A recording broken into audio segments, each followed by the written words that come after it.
Hello friends, তোমরা সবাই কেমন আছো? আশা করি সবাই খুব ভালো আছো। আর তোমরা বুঝতেই পারছো যে ব্লগটা কী নিয়ে হতে চলেছে। তো চলো, তোমাদেরকে নতুন একটা ব্লগে আবার আমি জানাচ্ছি অনেক অনেক স্বাগত। ব্যাঙ্গালোর থেকে গোয়া যাওয়ার অনেকগুলো রাস্তা আছে। সেটা হলো প্রথমত হলো বাসে যেতে পারো, ট্রেনে যেতে পারো, আর ফ্লাইট তো রয়েছে ডাবলিন এয়ারপোর্ট পর্যন্ত। তো আমরা ফ্লাইটটাই চুজ করেছিলাম কারণ লাস্ট মোমেন্টে এসে আমরা প্রায় 1-2 সপ্তাহ আগে আমরা প্ল্যান করেছিলাম পোঙ্গালের ছুটিতে। তো সেই জন্য আমরা এখানে রেডি হয়ে গিয়েছিলাম। আর এটা 1 সপ্তাহ আগের ব্লগ, তোমরা জানো আমার একটু দিতে দেরি হলো ভয়েস ওভারটা অনেক কারণের জন্য। তো দেখো, আমরা চলে এসেছি হোপ ফার্মে। আমরা থাকি চানসান্দ্রাতে, সেখান থেকে চলে এসেছি হোপ ফার্মে। আর এখানে বাসে উঠে পড়েছি। বাসে এখানে টিকিট কাটাও হয়ে গিয়েছে, আমরা বসে গেছি। এখন আমরা যাব এয়ারপোর্টে। হাই, আমরা চলে এসেছি এয়ারপোর্টে। আর দেখো, ট্রলি নিয়ে নিয়েছি, এরপর ভেতরে ঢুকবো। আর অনেকটা রাত হয়ে গেছে, 11:15 বাজে। চলো ভেতরে যাওয়া যাক, গিয়ে তাড়াতাড়ি চেক ইন করতে হবে। কর্ণাটকে বাসের যে রুট ম্যাপ আছে সেখানেই তোমরা পেয়ে যাবে কেআই কত নম্বর বাসটা ধরলে তোমরা যেখান থেকে থাকো সেখান থেকে এয়ারপোর্টে আসতে পারবে। তো সেখান থেকে আমরা চলে এসেছি চেক করে করে। আর এখানে দেখো, এয়ারপোর্টে এসে আমরা একটু ফটো ভিডিও করছিলাম। তখন বাজে প্রায় রাত্রি 11:30-12টা মতো, কারণ আমরা একটু আগেই চলে এসেছিলাম। তোমরা যারা শর্টসগুলো দেখেছো জানো যে আমাদের ফ্লাইট ছিল ভোরবেলা 6:30-6টার দিকে। তো সেখান থেকে আমরা একটু আগেই চলে এসেছিলাম কারণ অনেকটা রাস্তা, প্রায় 2 ঘন্টা। আর এসে এখানে একটু ফ্রেশ হয়ে রেস্ট নেওয়া যাবে। ফার্স্টে আমাদের ঢুকতে দিচ্ছিল না, যেহেতু ফ্লাইট অনেক দেরিতে আছে। তারপর রিকোয়েস্ট করার পরে আমাদেরকে ঢুকতে দিল, আমরা ঢুকে গেছি। এখন আমরা দাঁড়িয়ে আছি বোর্ডিং পাসের লাইনে।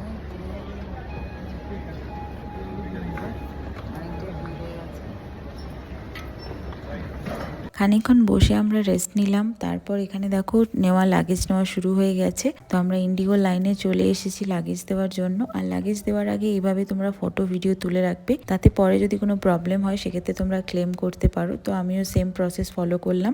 ফাইনালি আমাদের লাগেজ দেওয়া কমপ্লিট হয়ে গিয়েছে। পেয়ে গেছি আমরা বোর্ডিং পাস। এখন আমরা যাচ্ছি ওপরে, গিয়ে একটুখানি খাওয়া দাওয়া করবো। খুব ঘুম পাচ্ছে, প্রায় 12টা-12:30 বাজছে, তো খুব ঘুম পাচ্ছে আমাদের। তারপর এখানে যারা ফ্লাইটে যাও তারা তো জানোই, এখানে ফাইনাল চেকিং চলছে একদম ভেতরে যাওয়ার জন্য। তো আমরা একদম ভেতরে চলে এসেছি। আর এখানে আমি চাউমিন বানিয়ে নিয়ে গেছিলাম, তো সেটাই আমরা খাচ্ছি। খাওয়া দাওয়া করার পর ওখানে সোফাতে একটু রেস্ট নিলাম। আমরা প্রায় 2-2.5 ঘন্টা একটু ঘুমিয়ে নিয়েছিলাম। তারপর আমরা ভোরবেলার দিকে 4:30টার সময় এখানে 35 গেটের সামনে চলে এসেছি।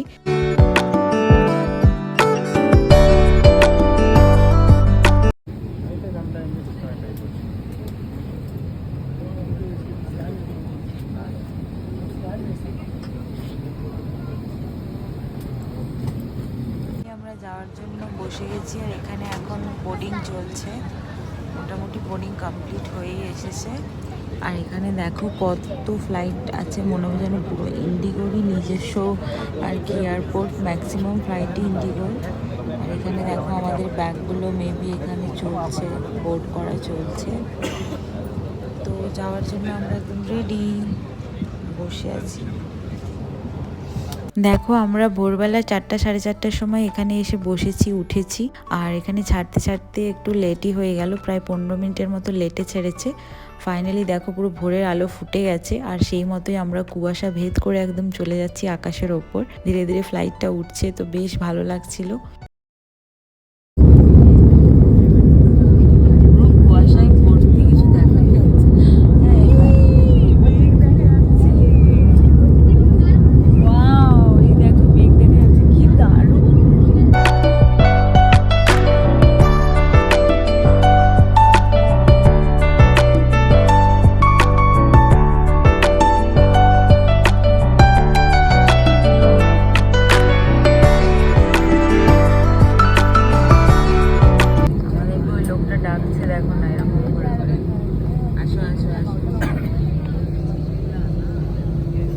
আমরা পৌঁছে গেছি গোয়াতে। এরপর আমরা নামবো, জাস্ট ল্যান্ড করলাম। সুন্দর লাগছিল, ওপর থেকে পুরো দেখা যাচ্ছে সিরিজটা। এই দেখো, সবাই একটু তাড়াহুড়ো লাগছে নামার জন্য। আমরাও এরপর নামবো, আমাদের সাথে দেখা হচ্ছে। আর অনেক ভিডিও ব্যাঙ্গালোর থেকে গোয়া একদমই বেশি দূরের নয়, সব কিছু মিলিয়ে মোটামুটি 1 ঘন্টা, তাও অতক্ষণ লাগে না। তো যাই হোক, ফাইনালি আমরা পৌঁছে গিয়েছি গোয়াতে। আর এবার আমরা যাব বেল্টে, আমাদের ব্যাগ নিতে হবে। ডোমেস্টিক অ্যারাইভালে চলে এসেছি, এখান থেকে ব্যাগ নেব, তারপর আমাদের ট্যাক্সি আছে, ওখান থেকে ট্যাক্সি করে আমরা বাইরে বেরোবো।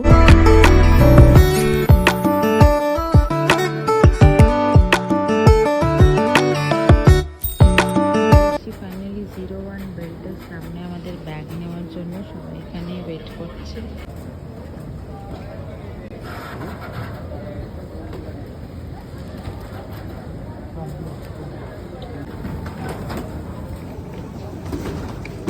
আমরা একটা ব্যাগ পেয়ে গেছি, এখনো আরেকটা ব্যাগের অপেক্ষায় আছি।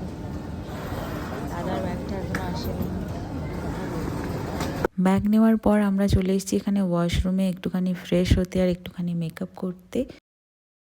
হাই ফ্রেন্ডস, আমি এখন ফ্রেশ হয়ে চলে এসেছি। আর এই দেখো, আমি এখন চিড়ে ভাজার প্যাকেট নিয়ে এসেছিলাম, তো সেটা এখন খাবো। তোমাদের দেখা গেছে ওয়াশরুমে একটু ফ্রেশ হতে, আর আমি ফ্রেশ হয়ে চলে এসেছি। আমরা এখন এখানে ওয়েট করছি, তারপর আমরা এখান থেকে গাড়ি ধরবো, আর গাড়ি ধরে এখান থেকে তারপর আমরা যাবো আমাদের হোটেলে। তো অনেকটা টাইম লাগবে, একটু দূরে আছে। চলো এবার ফাইনালি যাওয়া যাক। আমাদেরকে বাইরের কাউন্টার থেকে টিকিট কাটতে হবে, আর ওখানে এদের এখানে সরকারি যে টিকিট কাউন্টার আছে সেখান থেকে তোমরা ট্যাক্সি বুক করতে পারো, সেখান থেকেই তোমরা রিজনেবল প্রাইসে পেয়ে যাবে। এয়ারপোর্ট থেকে বেরোলেই বাম দিকেই রয়েছে টিকিট কাউন্টার, ওটা একদমই সরকারি টিকিট কাউন্টার। তো তোমরা ওখানেই যেও, কোনো রকম কোনো স্ক্যাম বা কিছুতে পড়ো না। ওখানে অবশ্য সেই সবের কোনো জায়গাও নেই, কারণ ওখানে ওদেরই সব লোকেরা দাঁড়িয়ে আছে, তারাই তোমাকে খুব ভালোভাবে গাইড করে দেবে।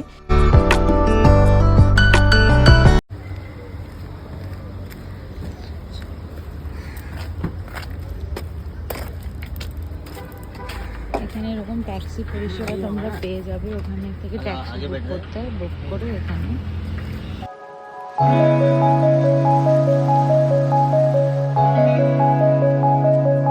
আমাদের ছিল কালাঙ্গুটি বিচে প্রথম দিন, সেই জন্য আমরা সেখানেই যাচ্ছি। আর ডাবলিম থেকে যেতে প্রায় 1 ঘন্টা 40 মিনিটের মতো টাইম লেগেছিল। আমরা গুগল ম্যাপ ফলো করে করে প্রায় পৌঁছেই গিয়েছি আমাদের হোটেলের একদমই সামনে। তো চলো আমাদের হোটেলটাও তোমাদেরকে দেখাবো, তোমাদের সাথে শেয়ার করব। তো ফাইনালি আমরা চলে এসেছি আমাদের কালাঙ্গুটি গ্র্যান্ড হোটেলে। এটা আমরা গুগল থেকেই বুক করেছিলাম, তোমরা গুগল থেকেই ভালো ভালো রিভিউ দেখে বুকিং করতে পারো। খুবই ভালো হোটেল, আমি এটার আলাদা করে একটা ভিডিও দিয়ে দেবো, ডেসক্রিপশনে সবকিছু দিয়ে দেবো, তোমরা চাইলে চেক আউট করে নিও। আমরা চলে এসেছি হোটেলে, এখন এখানে আমাদের চলছে সমস্ত কিছু প্রসেস। যা